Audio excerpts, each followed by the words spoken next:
भगवान श्री कृष्ण जब माता देवकी और पिता वसुदेव को कंस के चंगुल से छुड़ाने गए तब उनकी उम्र 14 वर्ष थी। उनकी माता ने उनसे पूछा कि बेटा तुम तो भगवान हो, तो तुम हमें पहले ही कंस के चंगुल से छुड़ा सकते थे, इतनी देर क्यों कर दी?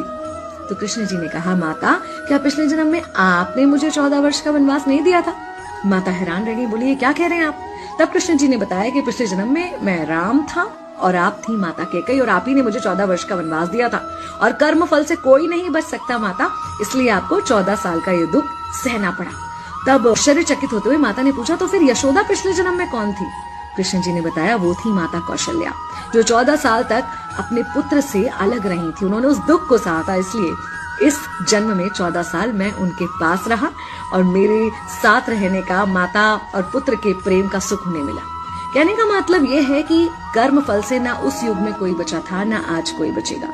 खुद भगवान भी कर्म फल से नहीं बच सकते, इसलिए अपने हर एक कर्म को बहुत सोच समझ कर कीजिए, क्योंकि जिसके भी खिलाफ आप कुछ गलत कर रहे हैं उससे आपकी शत्रुता कुछ समय या शायद एक जन्म की है, लेकिन उसके साथ कुछ गलत करके आप अपने कई जन्म बिगाड़ सकते हैं।